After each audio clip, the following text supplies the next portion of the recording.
The first snowflakes of November swirled through Manhattan's unforgiving canyons as Christopher Morgan stepped onto the sidewalk outside Le Bernardin, the taste of $800 Bordeaux still lingering on his palate. Inside, the warmth of fine dining and finer company continued without him. Outside, the temperature had dropped 10 degrees since he'd arrived for dinner 3 hours ago.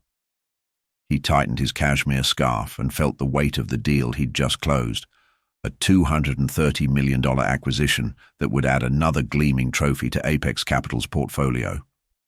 His 46th birthday had passed last month with little celebration, just another day of accumulating wealth that brought diminishing returns of satisfaction. "The car will be another 5 minutes, Mr. Morgan," his assistant texted. "Traffic on Park Avenue." Christopher exhaled slowly, his breath forming clouds in the cold air.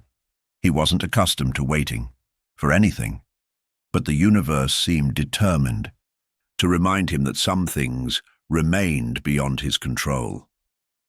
"Fine," he texted back, sliding the phone into his overcoat pocket.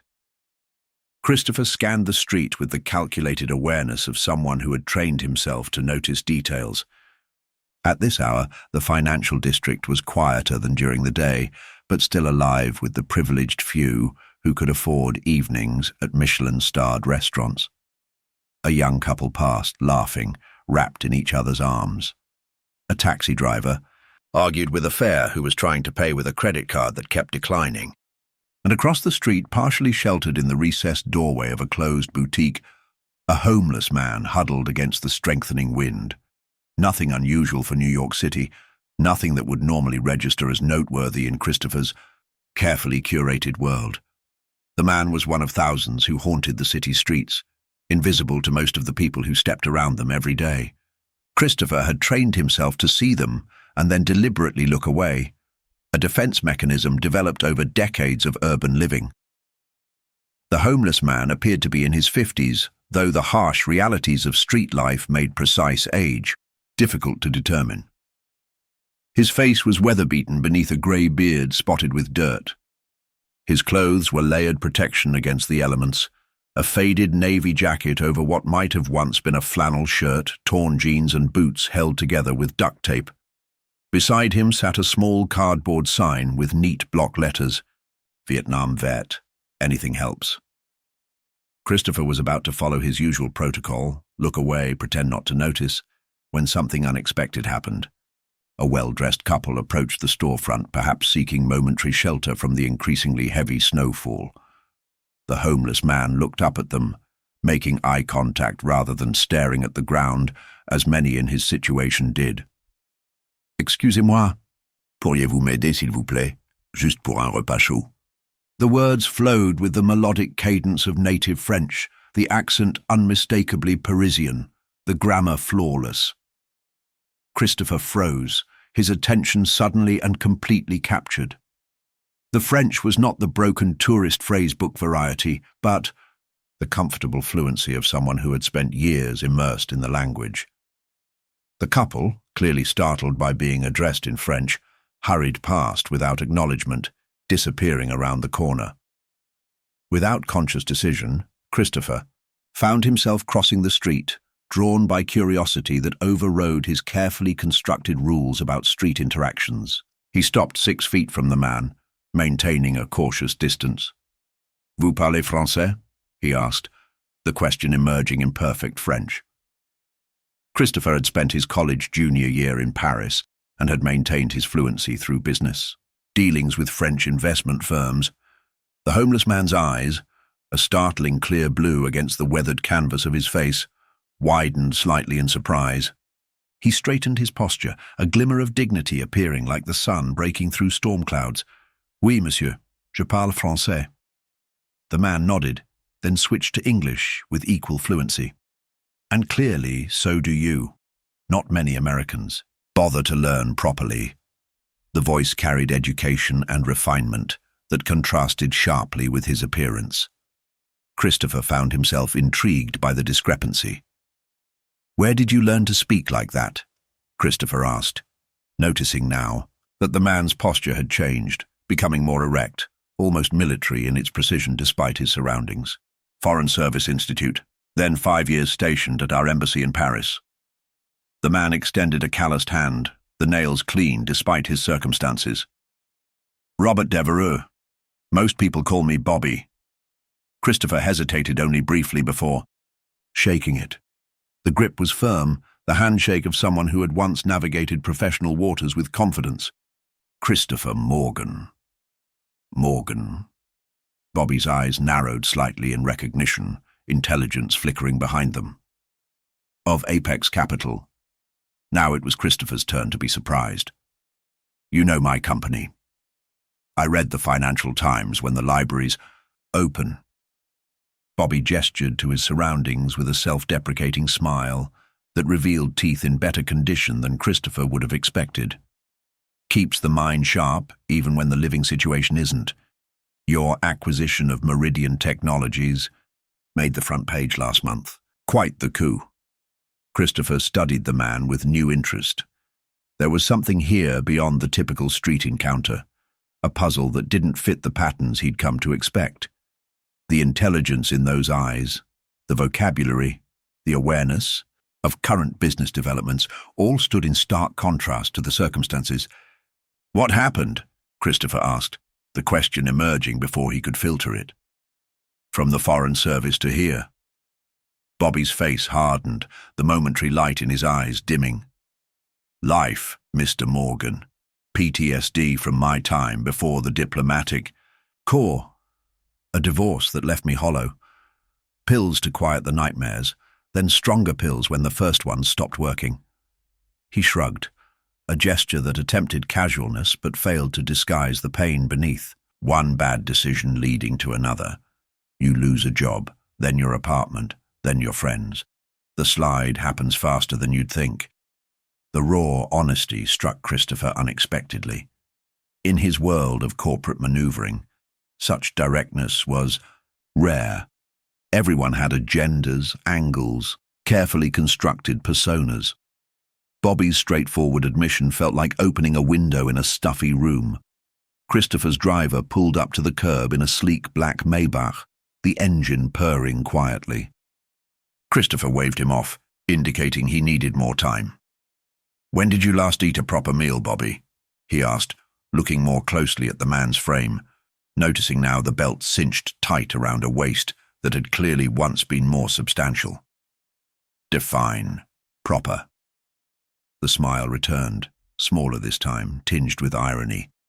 I had half a sandwich from the mission yesterday. Tuesday is when they get the bread donations from the bakeries around Union Square. Something twisted in Christopher's chest. Not quite pity, more like recognition. In another life, under different circumstances, this man might have been seated across from him at Le Bernardin, discussing market futures or European politics. The arbitrary nature of fortune had never felt more apparent. Christopher made a decision. That surprised even himself. I have a proposition for you. Bobby's expression grew wary, the smile vanishing.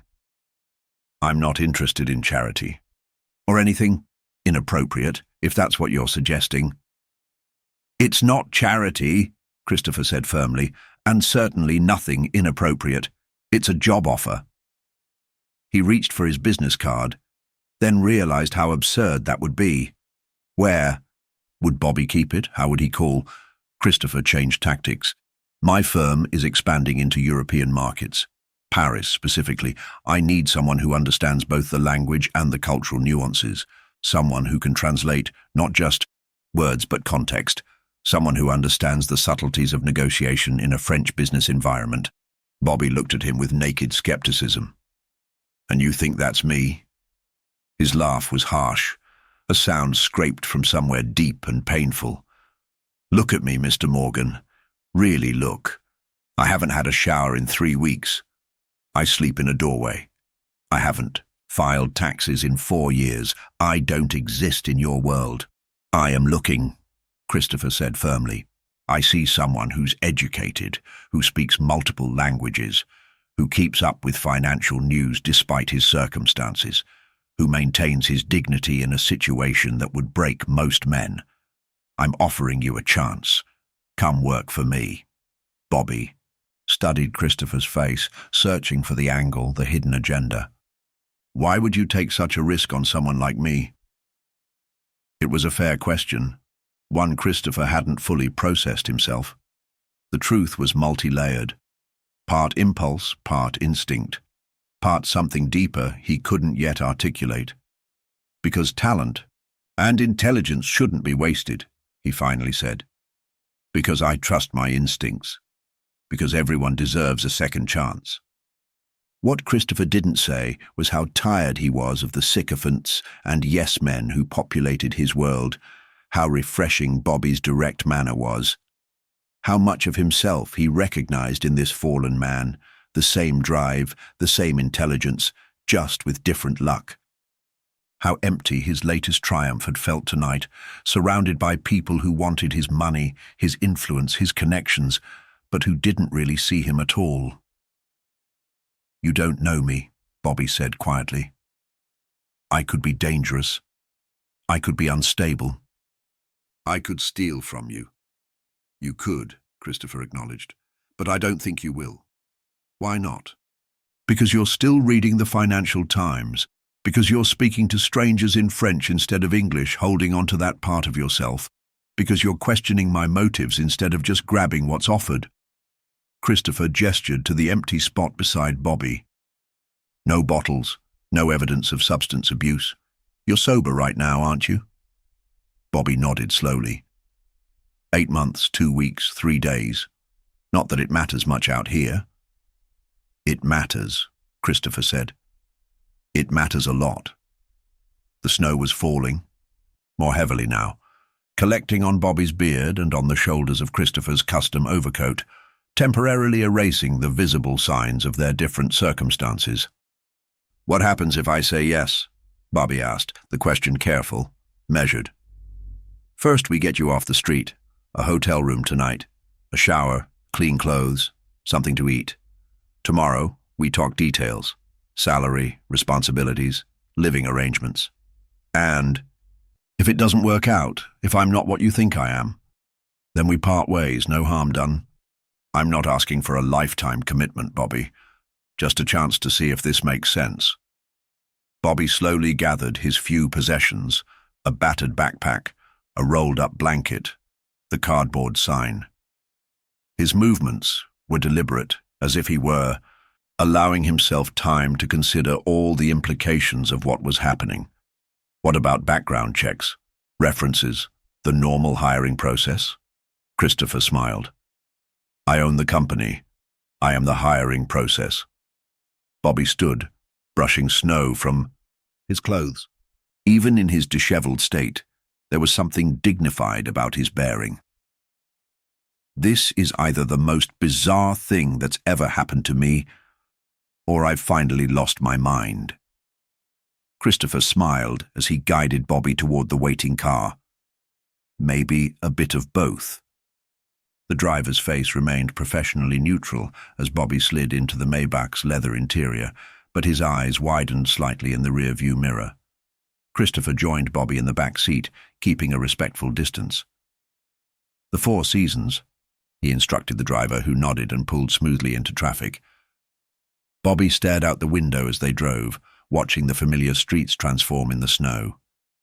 I used to stay at the Four Seasons in Paris, he said quietly, on diplomatic assignments. Seems like someone else's life now. Christopher studied him, curious. You said, before the diplomatic corps. What did you do before the Foreign Service? Bobby's expression closed slightly.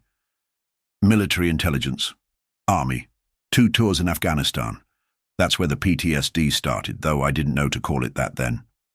You speak Dari, Pashto? Both. And Arabic. French came later. Bobby's fingers traced invisible patterns on the leather seat. Languages always came easily to me. My mother was a linguistics professor at Georgetown. The pieces were assembling into a clearer picture. A life of privilege and education, service to country, a promising career derailed by trauma and its aftermath. Not so different from countless veterans who had returned from war zones carrying Invisible wounds, only to find civilian life impossibly challenging. The Maybach glided to a stop outside the Four Seasons. The doorman's eyebrows rose slightly at the sight of Bobby, but Christopher's presence silenced any potential objection. "Mr. Morgan, welcome back," the doorman said, opening an umbrella to shield them from the snow. "Thank you, Edward. Is Michael at the front desk tonight?" "Yes, sir." "Excellent." As they crossed the opulent lobby, Bobby tensed visibly. Christopher could almost see the man's thoughts.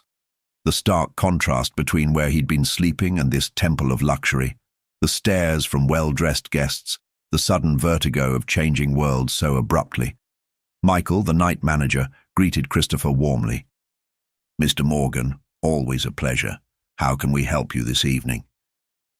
"I need a suite for my associate, Mr. Devereux. He'll be staying for a few nights while we finalize some business arrangements." If Michael was surprised by Bobby's appearance, he showed no sign of it. "Of course, sir. We have the Park View suite available. Will that be satisfactory?" "Perfect. And send up a selection from the kitchen, something substantial, and a bottle of—" Christopher paused, glancing at Bobby. "Still 8 months sober?" Bobby nodded. "Sparkling water instead of wine, then. And have the valet bring up a selection of clothes from the boutique. Various sizes. We'll return what doesn't fit. Right away, Mr. Morgan." As Michael processed the reservation, Bobby leaned closer to Christopher. "This is unnecessary. A budget hotel would be fine." "Probably." Christopher agreed. "But I stay here when I don't want to go home to an empty penthouse.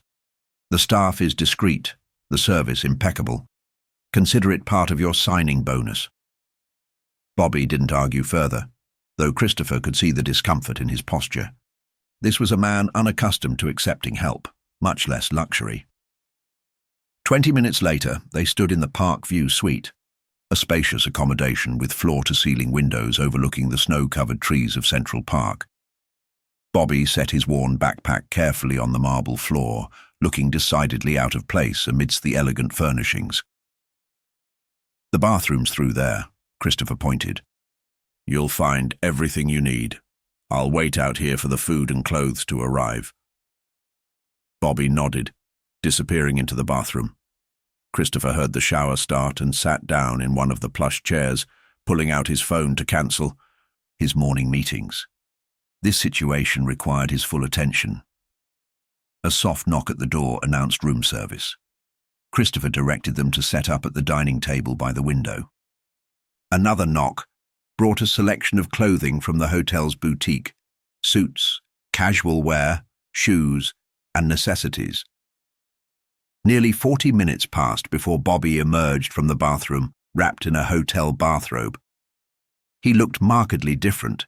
His grey beard trimmed neatly, his hair cut shorter with the hotel's complimentary grooming kit. Without the layers of street grime, his face revealed more character than age, the lines speaking of experience rather than weathering. "I threw my clothes away," he said simply. "Hope that's all right." "More than all right. There's a selection here for you to try." Christopher gestured to the clothing arranged on the bed. "Why don't you find something comfortable, and then we can eat?" Bobby selected the simplest items: dark jeans, a blue button-down shirt, a charcoal sweater. He disappeared back into the bathroom and returned minutes later transformed. The clothes fit reasonably well, and with his cleaned-up appearance, he looked like an entirely different person, someone who could indeed walk into a business meeting without raising eyebrows. "Better?" Bobby asked, running a hand self-consciously through his damp hair. "Much," Christopher confirmed. "Now, let's eat. You must be starving." They sat at the table where an array of dishes waited: steak, roasted vegetables, pasta, soup, and fresh bread. Christopher noticed how Bobby paused before eating, how he deliberately slowed his movements despite obvious hunger, maintaining the manners of his former life. "Tell me about your time in Paris," Christopher said, pouring sparkling water into crystal glasses. "When were you stationed there?" Bobby took a careful bite of steak before answering. 2005 to 2010. I was a cultural attaché officially. Unofficially, I liaised between our intelligence services and the DGSE, France's Foreign Intelligence Agency. You were a spy? Christopher couldn't hide his surprise. Bobby smiled slightly. Not in the James Bond sense. I facilitated information exchange, attended a lot of boring meetings, wrote reports that probably went unread. The real work was building. Relationships, understanding nuances, knowing who to trust. He took another bite. I was good at it. And you enjoyed it? Very much. Something softened in Bobby's expression. Paris is a remarkable city when you're not just passing through. The French get a bad reputation for being cold or rude to foreigners. But once you speak the language, once you understand the cultural codes, it's different. They respect tradition, precision, depth of knowledge. Christopher nodded. I found the same in my business dealings there. American directness can come across as crude. They want to know you understand the history, the context. Exactly. Bobby's eyes lit with something like his former self. Business meetings that start with discussions of art or literature.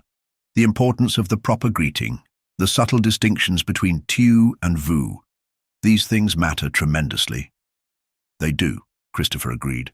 Which is why I need someone like you for this expansion. Someone who understands both worlds. Bobby's expression sobered. About that. I appreciate what you're doing, but I need to be honest. I'm not the man I was in Paris. There are gaps in my resume. 4 years of nothing. Addiction. Depression. My security clearance is long expired. My connections are gone. I haven't kept up with changes in international finance or European regulations. Those things can be learned, Christopher said. What can't be taught is your fundamental understanding of how to navigate French business culture. Everything else is details. Bobby set down his fork, studying Christopher with renewed intensity. Why are you really doing this? And don't say second chances or wasted talent. There's something else. Christopher considered deflecting, but opted for honesty instead. You remind me of someone. Who? My father. Christopher hadn't expected to say it, but once the words emerged, he recognized their truth. He was brilliant, graduated top of his class at Princeton, started a small investment firm that showed tremendous promise. Then the market crashed in '87. He lost everything, started drinking, couldn't recover professionally or personally. What happened to him? Suicide, 1990. I was 11. Christopher kept his voice even, a skill perfected over decades. They found him in his car in our garage. I was the one who discovered him. Bobby's expression held no pity, only recognition. I'm sorry. After that, my mother and I moved in with her parents. They had money, paid for my education, but I swore I'd build something my father couldn't, that I wouldn't break the way he did. And you succeeded. In business, yes. Christopher's smile was tight. My personal life is another matter. 2 divorces, no children, few genuine friends. It turns out being driven by the fear of becoming your father creates its own problems. Bobby nodded slowly. So I'm what? A redemption project? A way to save the man your father could have been? Maybe. Christopher hadn't analyzed his own motives this thoroughly before. Or maybe I just recognize something in you that's worth saving. Something I respect. They ate in silence for a moment. The snow falling silently outside the window, transforming the city into something softer, quieter. What happens tomorrow? Bobby finally asked. Tomorrow we go to my office. I introduce you as our new European markets liaison. We get you set up with proper identification, bank accounts, an apartment, a salary that reflects your expertise. And when your board asks why you've hired a homeless man with a 4-year gap in his employment history. Christopher smiled. I own 70% of Apex Capital. The board serves at my pleasure, not the other way around. But to answer your question, I'll tell them I've hired a former diplomat with extensive experience in French-American relations and unparalleled language skills. Both true statements. Bobby considered this. And my personal issues? The PTSD? The addiction history? Those are health matters, protected by privacy laws. We'll make sure you have excellent health care, including therapy if you want it. As for the rest, your recovery is your business. As long as you stay sober and do your job, your past is your own. You're taking an enormous risk, Bobby said softly. I've built my career on calculated risks, Christopher replied. Sometimes the highest returns come from the investments others are afraid to make. Bobby pushed his plate away, the food half eaten, despite his earlier hunger. Christopher suspected his stomach had shrunk from months of irregular meals. I don't know if I can live up to what you expect, Bobby admitted. I've been down so long, I'm not sure I remember how to function in your world. You will, Christopher said with certainty. The man who can quote Financial Times articles and speak flawless French while living on the street hasn't forgotten how to navigate boardrooms. It may take time, but it will come back. Bobby stood and walked to the window, looking out at the snow-covered park. I slept there last summer, he said, pointing to a secluded area near the Bethesda fountain, before the police started doing more regular sweeps. It was almost pleasant on warm nights, peaceful. Christopher joined him at the window. And now? Now I'm afraid to go to sleep, Bobby admitted. Afraid I'll wake up back in that doorway, that this was some elaborate hallucination brought on by hypothermia. It's real, Christopher assured him. Tomorrow might be difficult, overwhelming, but we'll take it one step at a time. Bobby turned to face him. Why me? There were 6 other homeless people between your restaurant and your car. What made you stop for me? Christopher considered the question carefully. The French, I suppose.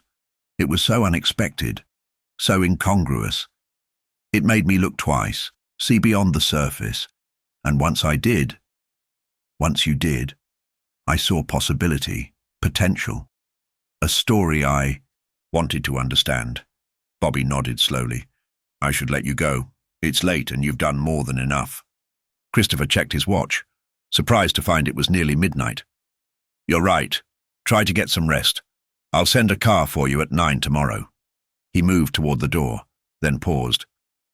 Is there anything else you need tonight? Bobby looked around the luxurious suite, a wry smile touching his lips. I think I'm covered. Christopher extended his hand. Until tomorrow, then. Bobby shook it firmly. Thank you, Mr. Morgan. Whatever your reasons, thank you. Christopher, please. And you're welcome. As Christopher left the hotel and settled into his car for the drive home, he felt something he hadn't experienced in years, a sense of purpose beyond profit margins and market share. Whether this impromptu arrangement would work remained to be seen. But for the first time in longer than he could remember, he was genuinely looking forward to tomorrow. What neither man could have predicted as they parted ways that snowy night was how profoundly this chance encounter would change both their lives in ways that went far beyond a simple job offer. Neither knew the storm that was coming, a storm that would test them both in ways they couldn't imagine. Bobby stood at the window long after Christopher had gone, watching the snow transform Manhattan into something magical and unfamiliar. For the first time in years, he allowed himself to feel something dangerously close to hope. He moved to the immaculate bed, a far cry from the cardboard and blankets he'd grown accustomed to, and sat on the edge, reluctant to disturb its pristine surface. The bathroom mirror had revealed a stranger earlier, a ghost of his former self emerging from beneath the grime and despair. He hardly recognized the man looking back at him. 4 years on the streets had taught him caution, skepticism, survival. Trust was a luxury he couldn't afford, yet here he was, accepting help from a stranger with more money than sense. Or was there something else behind Christopher Morgan's generosity? Something beyond impulse or charity? Bobby wasn't naive enough to believe in fairy tales.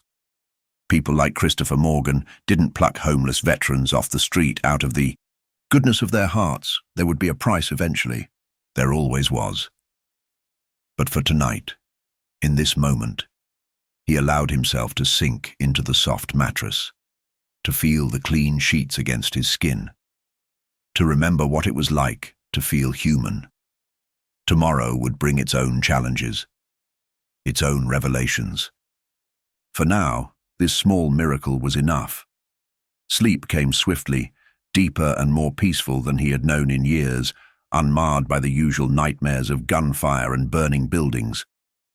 Instead, he dreamed of Paris in spring, of cafes along the Seine, of a life once lived and perhaps, against all odds, a life that might yet be reclaimed.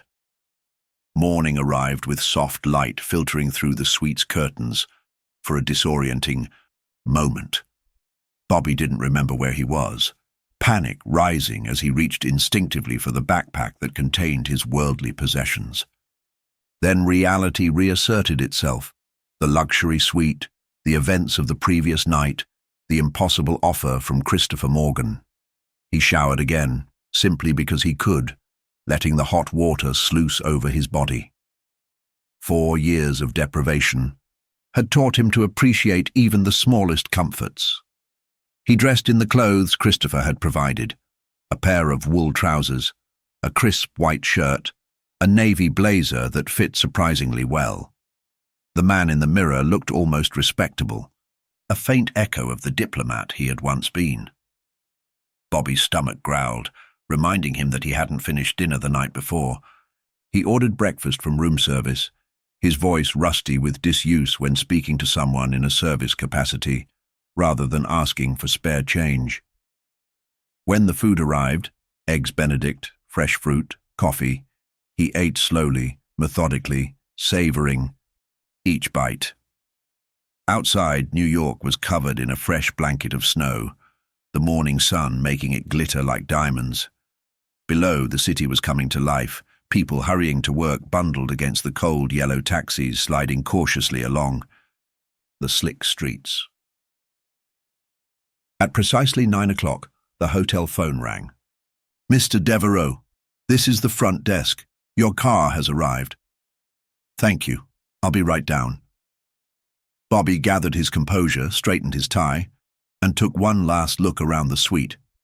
A brief taste of luxury that might evaporate as quickly as it had appeared. Then he headed for the elevator, back straighter than it had been in years, a sense of purpose in his step that had long been absent. In the lobby, a driver in a black suit stood waiting. "Mr. Devereaux, I'm here to take you to Apex Capital." "Thank you." Bobby followed him to the waiting car, aware of how different this treatment was from just 24 hours ago when people crossed the street to avoid him. The headquarters of Apex Capital occupied the upper floors of a gleaming skyscraper in Midtown. As the elevator climbed to the 52nd floor, Bobby's stomach clenched with anxiety. What was he walking into? Would Christopher have changed his mind in the cold light of day? Would the staff see through this thin veneer of respectability to the broken man beneath? The elevator doors opened onto a reception area of glass and steel, the Apex Capital logo, a stylized mountain peak dominating the far wall. A sleek receptionist looked up from her desk. "Good morning. How may I help you?" Before Bobby could respond, Christopher emerged from a corridor, immaculately dressed in a tailored grey suit. "Bobby, right on time," he said warmly, shaking his hand as if they were long-time associates. "Come on back. We have a lot to do today." Christopher led him through the office, a landscape of open workspaces and glass-walled conference rooms.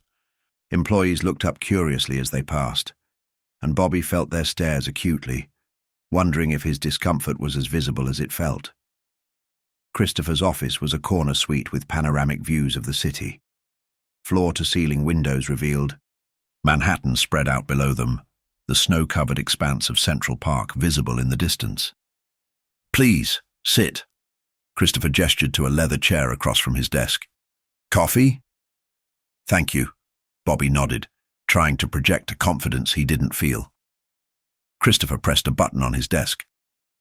Sarah, could you bring in 2 coffees?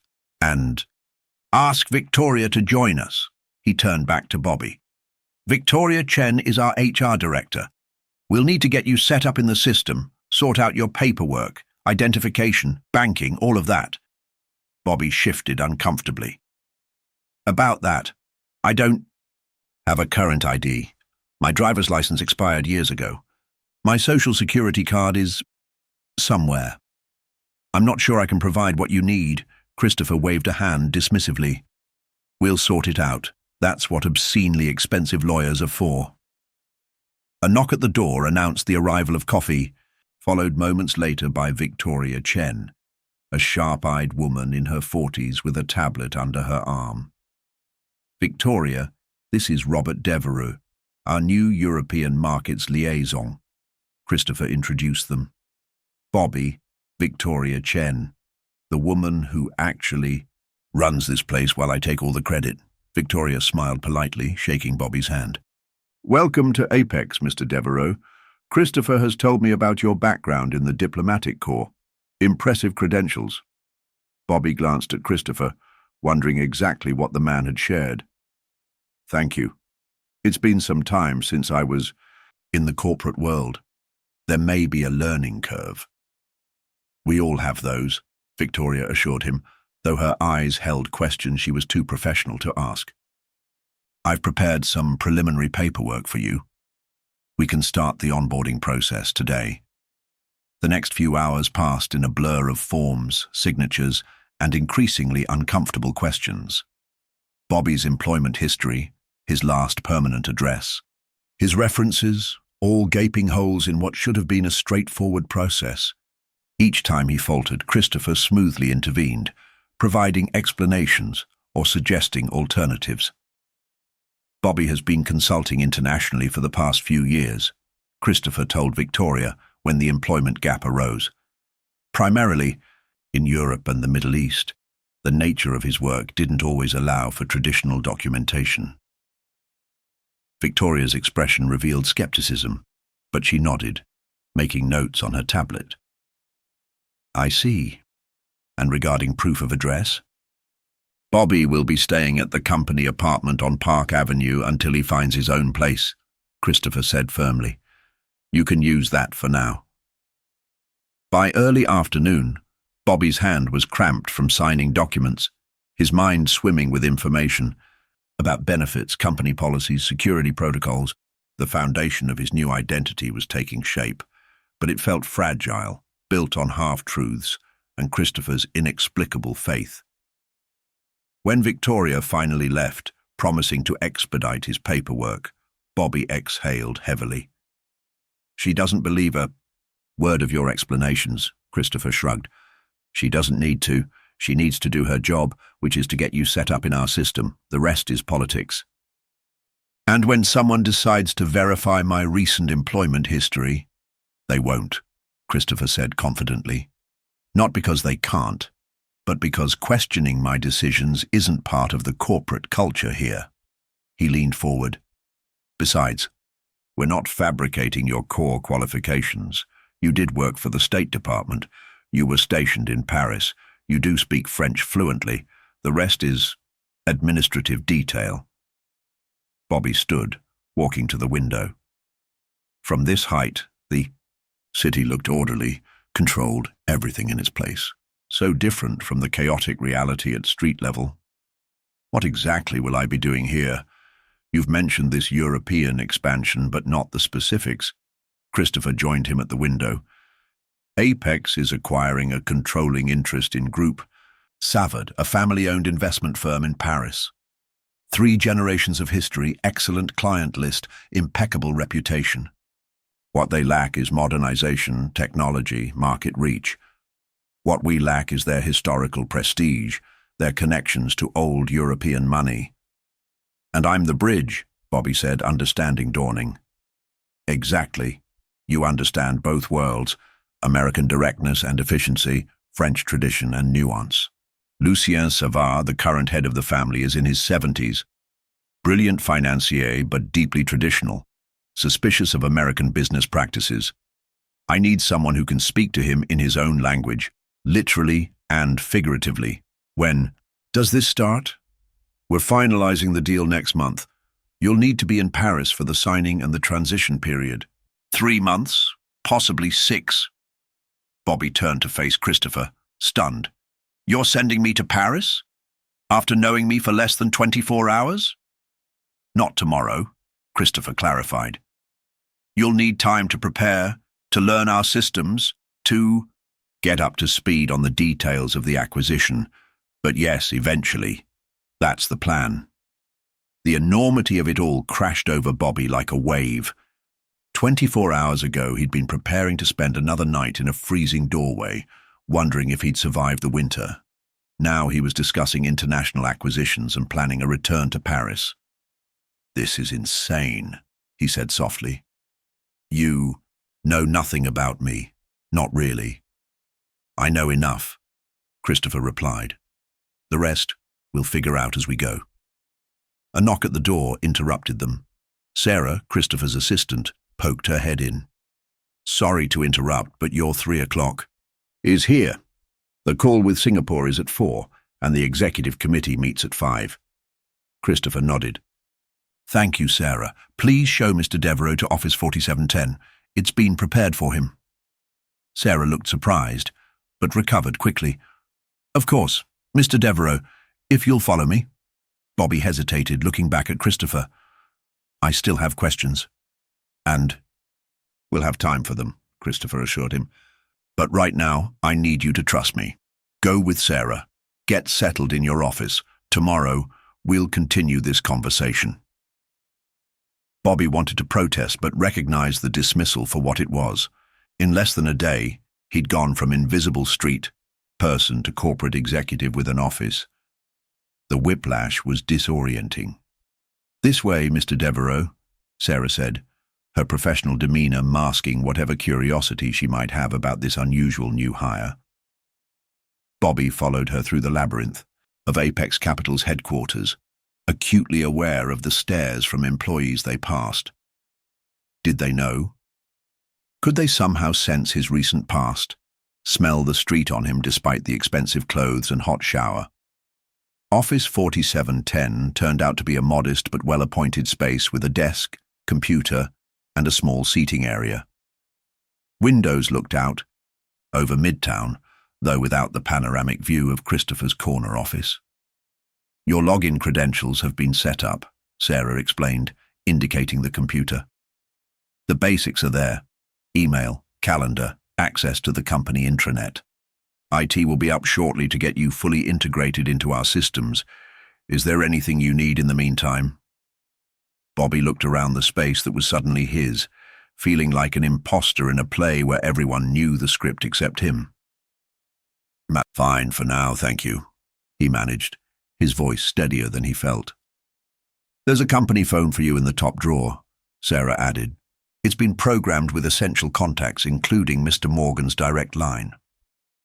She hesitated, then added more quietly, If I may say so, Mr. Morgan doesn't usually take such a personal interest in new hires. You must have made quite an impression. The observation hung in the air, an unspoken question that Bobby had no intention of answering. I suppose I did, he said neutrally. After Sarah left, Bobby sank into the ergonomic desk chair, running his hands over the smooth surface of the desk. How long had it been since he'd sat in an office? 4 years? 5? The routine of corporate life felt like a half-remembered dream. He powered on the computer, surprised to find his fingers remembered the rhythm of typing a password, navigating a desktop. Some skills remained deeply embedded, muscle memory that survived even when so much else had been lost. His new email account was empty, except for a welcome message from HR and a meeting invitation from Christopher for 8 a.m. the next morning.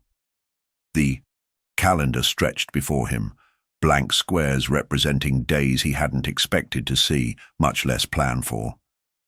A knock at the door announced the arrival of a young man from IT who spent the next hour setting up Bobby's access to various systems, explaining software he'd never heard of, protocols that hadn't existed when he'd last worked in an office. "And this is Apex Connect, our internal communication platform," the technician explained. "You can message anyone in the company, share files, create group chats, that sort of thing." Bobby nodded, trying to absorb the flood of information. "Thank you. I'm sure I'll have questions once I start using everything." "No problem. Just submit a ticket through the help desk portal if you need anything." The young man paused at the door. "Oh, and welcome to Apex. The European markets team is on the 46th floor if you need anything from them specifically." After the IT technician left, Bobby found himself alone again, surrounded by the quiet hum of technology and the muffled sounds of office life beyond his door. The contrast to the constant noise of the streets was stark. No traffic, no arguments, no sirens, just the soft white noise of climate control and distant conversations. He spent the next few hours exploring the computer systems, trying to reacquaint himself with the rhythm of office work, searching for information about Group Savard and their business model. By the time 5 o'clock arrived, his head was swimming with information, his body tense from sitting in one position after years of constant movement. A soft knock at his door revealed Victoria Chen, the HR director. "Mr. Devereaux, I have your temporary building access card and company credit card," she said, placing them on his desk. "The driver is waiting to take you to the Park Avenue apartment. I've also arranged for some additional clothing to be delivered there. Mr. Morgan was quite insistent about making sure you had everything you need." Bobby accepted the cards, noting the strangeness of seeing his name embossed on plastic after so long. "Thank you. That's very comprehensive." Victoria's professional mask slipped slightly. "Mr. Devereaux, may I speak frankly?" Bobby tensed, but nodded. "I've worked with Christopher Morgan for 8 years. In that time, I've never seen him make such an impulsive decision about personnel. Whatever your relationship is—" "There is no relationship," Bobby interrupted, his voice sharper than intended. "Mr. Morgan and I met yesterday. He made me an offer. I accepted. That's the entirety of it." Victoria studied him, clearly not believing there wasn't more to the story. "I see.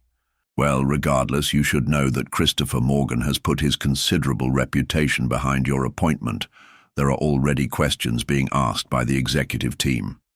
"I'm sure there are," Bobby acknowledged, "and I understand your concern. If it helps, I'm as confused by this situation as you are." Victoria's expression softened slightly.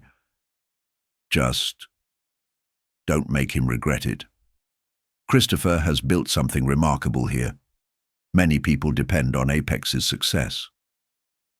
With that, she left, leaving Bobby to contemplate the weight of responsibility he'd never asked for. Christopher Morgan had taken an inexplicable chance on him, and now an entire organization was watching, waiting for him to fail. The company car delivered Bobby to a luxury apartment building on Park Avenue, where a doorman greeted him by name, another surreal moment in a day full of them. The company apartment turned out to be a fully furnished 2-bedroom on the 12th floor, tastefully decorated in neutral tones with occasional splashes of color. As promised, several garment bags hung in the bedroom closet containing suits, shirts, casual wear, everything a corporate executive might need. The refrigerator was stocked with basics, the bathroom supplied with toiletries. It was as if Bobby Devereaux, homeless veteran, had never existed, replaced by this corporate doppelganger with a credit card and an address. He explored the apartment slowly, touching furniture, opening drawers, looking out windows at the city he'd experienced from such a different perspective just a day ago. In the second bedroom, set up as an office, he found a stack of folders labeled Group Savard Acquisition, Confidential. Christopher had left him homework. Bobby spent the evening reviewing the documents, reacquainting himself with financial terminology, the structure of international business deals. Some of it came back easily. Other concepts seemed entirely new. The world had continued evolving during his years on the street, Financial instruments becoming more complex, regulations changing, technology transforming how business was conducted. By midnight, his eyes were burning from the unaccustomed strain of reading for hours. He closed the last folder and made his way to the bedroom, where a king-sized bed awaited, the second real bed he'd slept in after years of concrete, cardboard, and the occasional shelter cot. As he lay in the darkness, staring at the unfamiliar ceiling, Bobby tried to process the monumental shift in his circumstances. Was this real? Could it possibly last? Or was it some elaborate setup, a cosmic joke at his expense? His mind drifted to the thousands still on the streets tonight, huddled against the February cold. People he'd known by name, Marcus with his Vietnam stories, Eliza and her shopping cart of treasures, old Joe who could recite Shakespeare from memory. What made him different? Why had fortune suddenly smiled on him when so many others remained invisible? The question followed him into uneasy dreams of Paris streets and Afghan mountains, of embassy receptions and cardboard shelters. Throughout the night, he half expected to wake up back in his doorway. This miraculous day nothing but a fevered hallucination. Instead, morning found him still in the Park Avenue apartment, sunlight streaming through windows he hadn't bothered to close. For the second day in a row, he showered in hot water, shaved with a proper razor, dressed in clothes that fit perfectly. The man in the mirror was increasingly familiar, the homeless veteran receding, the diplomat re-emerging. At precisely 7:30, his new phone buzzed with a message from Christopher. "Car downstairs in 10 minutes. Bring the Savard files." The day passed in a whirlwind of meetings, introductions, and information. Christopher introduced Bobby to key members of the executive team, always with the same narrative: former diplomat, expert in French-American relations, perfect addition to the group Savard acquisition team. Some accepted the introduction at face value. Others displayed the same skepticism Victoria had shown, clearly wondering about Bobby's sudden appearance in their ranks. By mid-afternoon, Bobby found himself in a conference room with Christopher and 3 members of Apex's legal team discussing the finer points of French commerce law. "The issue," explained Philip Renault, Apex's chief legal counsel, "is that Group Savard operates under family governance structures that date back to the 1880s. Some of these structures don't align with our standard acquisition protocols." Christopher turned to Bobby. "This is where your expertise comes in. How do we honor their traditions while bringing them into our corporate structure?" Bobby felt all eyes turned to him, waiting for the expertise he wasn't sure he possessed. But as he began to speak, drawing on his years in France, memories surfaced: diplomatic negotiations, cultural sensitivities, the importance of history and tradition in French business dealings. "The key is to approach this as a partnership, not just an acquisition," he found himself saying. "French business culture, especially in family firms, places enormous value on lineage and heritage. Monsieur Savard needs to see that we respect what his family has built, that we're not simply American capitalists stripping assets." The legal team listened with growing interest as Bobby outlined approaches that had worked in diplomatic settings, ways to bridge the cultural divide without compromising business objectives. For the first time since his extraordinary change in fortune, Bobby felt on solid ground, speaking from genuine knowledge rather than trying to live up to Christopher's inexplicable faith in him. By the end of the meeting, even Philip Renault seemed impressed. "Your insights are invaluable, Mr. Devereux. I'd like to schedule some time to discuss these approaches in more detail." As they left the conference room, Christopher clapped a hand on Bobby's shoulder. "You see, this is exactly why I hired you. You understand what they need to hear, how they need to hear it." Bobby felt a small glow of pride, quickly tempered by caution. "I know the theory. Actually implementing it may be more challenging." "One step at a time," Christopher reminded him. "Speaking of which, how are you settling into the apartment?" "It's overwhelming," Bobby admitted. Everything about this is. Christopher nodded. I expected that, which is why I've arranged for you to meet someone. He consulted his watch. She should be waiting in your office now. She. Dr. Eleanor Wright, psychiatrist, specializes in PTSD and transition issues. Works with a lot of veterans. Completely confidential. Bobby stopped walking. You arranged a psychiatrist for me, without asking? Christopher faced him directly. Yes, because I need you at your best, and you've been through hell. This transition from the streets to this, he gestured at the office around them. It's not something anyone navigates alone. Dr. Wright will help with the PTSD, with the adjustment, with whatever you need to discuss. Bobby felt a surge of anger. So I'm damaged goods you need to fix? No, Christopher said firmly. You're a valuable person who deserves support. There's a difference. He softened his tone. Bobby, I'm not naive. The odds of you adapting to this massive life change without any struggles are zero. I'd rather provide resources up front than wait for a crisis. The anger faded as quickly as it had appeared, replaced by reluctant acknowledgement of the truth in Christopher's words. Fine, but in the future, consult me before making these kinds of arrangements.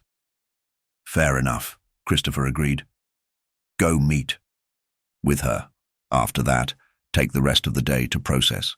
Tomorrow, we start intensive preparation for Paris. Dr. Wright was waiting in Bobby's office as promised, a woman in her 50s with silver-streaked dark hair and keen eyes behind stylish glasses. Her handshake was firm, her manner direct but gentle. Mr. Devereux, I understand you've had quite a dramatic change in circumstances recently. Bobby closed the office door, suddenly exhausted by the pretense of normalcy he'd been maintaining all day. You could say that. Did Christopher tell you everything? He told me you're a veteran with PTSD who recently experienced homelessness and has now rejoined the corporate world through his intervention. The details I hoped would come from you, if you choose to share them.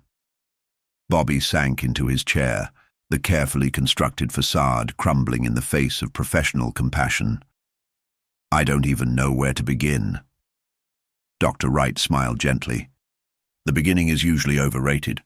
Start wherever feels most urgent. I'm terrified, Bobby admitted, the words escaping before he could consider them. Terrified this is temporary. Terrified I'll fail. Terrified of disappointing the one person who saw something in me worth saving. Those are all very reasonable fears given your situation, Dr. Wright said. What you're experiencing, this sudden change in fortune, this abrupt transition, it's a form of shock not unlike trauma, even though it's positive in nature. For the next hour, Bobby found himself talking more openly than he had in years. About Afghanistan and the horrors he'd witnessed there. About his diplomatic career and how the nightmares had followed him to Paris. About the medicines that dulled the trauma, but also dulled everything else. About the slow slide from respected diplomat to homeless veteran. About the strange twist of fate that had brought Christopher Morgan into his life. Dr. Wright listened without judgment, occasionally asking questions that helped Bobby articulate feelings he hadn't acknowledged even to himself. By the end of the session, he felt both drained and lighter, as if a burden had been partially lifted. I'd like to see you twice a week initially, Dr. Wright said as she prepared to leave. This transition period is critical, and I'd like to discuss medication options at our next session. Treatments have advanced significantly in recent years. More effective, fewer side effects. Bobby nodded, too emotionally spent to argue. Thank you. One more thing, Mr. Devereux. Dr. Wright paused at the door. What you're experiencing, the disbelief, the fear that it could all disappear, that's called survivor's guilt. It's common among those who make it out when others don't. Try to remember that your good fortune doesn't take anything away from those still struggling. After she left, Bobby sat in silence, contemplating her words. Survivor's guilt. Yes, that described exactly what he'd been feeling. The nagging sense that he didn't deserve this rescue, that others were more worthy. Eventually, he gathered the Savard files and left the office, nodding to colleagues who still looked at him with curious eyes.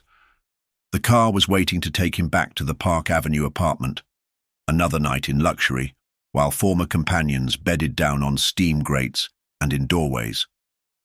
As the car navigated the evening traffic, Bobby's phone rang. Christopher. "How did it go with Dr. Wright?" he asked without preamble. "Better than I expected," Bobby admitted. "Thank you. You were right about needing support." "Good. I've arranged for French language immersion sessions starting tomorrow. Not that you need language training, but to get your ear attuned again after years of disuse. The week after, we start cultural refresher courses, then move into the financial specifics of the Savard portfolio." Bobby felt a flicker of anxiety at the intensive schedule. "Christopher, I'm still not convinced I'm the right person for this." "What if I can't—" "Stop," Christopher interrupted. "You demonstrated your value today in that meeting with legal. You know things the rest of us don't. Trust that." After they disconnected, Bobby leaned back against the leather seat, watching the city pass by outside the window. Somewhere out there were the streets he'd called home for 4 years, the community of the forgotten he'd been part of. And here he was, heading to a luxury apartment, a new identity forming around him like a cocoon. The driver pulled up in front of the building, opening the door with a respectful nod. "Have a good evening, Mr. Devereaux." Bobby stepped out into the cold February air, looking up at the elegant building that housed his new life. For a brief, disorienting moment, he imagined simply walking away, disappearing back into the anonymity of the streets, returning to a world he understood, where expectations were minimal and disappointment was the norm. Instead, he squared his shoulders and walked through the revolving door, nodding to the doorman who greeted him by name. Whatever strange twist of fate had brought him here, whatever Christopher Morgan's true motivations might be, Bobby was determined to make the most of this second chance. In the elevator rising to the 12th floor, he caught his reflection in the polished brass panels. The homeless veteran was almost gone now, replaced by a man in a tailored suit with clear eyes and a purposeful expression. Whether this transformation would last remained to be seen, but for now, for this moment, Robert Devereaux had rejoined the world of the living, the world of possibility. The elevator doors opened, and he stepped into the corridor leading to his apartment. Behind him, the streets of New York continued their eternal rhythm, the fortunate and the forgotten, the powerful and the powerless, all sharing the same city but living in entirely different worlds. Tonight, for reasons he still couldn't fully comprehend, Bobby had crossed the invisible barrier between those worlds. Tomorrow would bring new challenges, new discoveries about himself and about the man who had pulled him from obscurity for reasons of his own. But that was tomorrow. For now, Bobby unlocked the door to his apartment and stepped inside, allowing himself just for a moment to believe that this miracle might actually be real, that this second chance might actually be his to keep. What he couldn't know, as he set the Savard files on the kitchen counter and loosened his tie, was that forces were already in motion that would test this new reality to its limits. That Christopher Morgan's impulsive act of generosity, or calculated risk depending on one's perspective, would have consequences neither man could anticipate. The story that had begun with a simple phrase spoken in French on a snowy night was just beginning to unfold. If you enjoyed this chapter, please like, comment, and subscribe to see what happens next in this dramatic story of second chances and unexpected twists. Share with friends who appreciate emotional, realistic stories about life's surprising turns.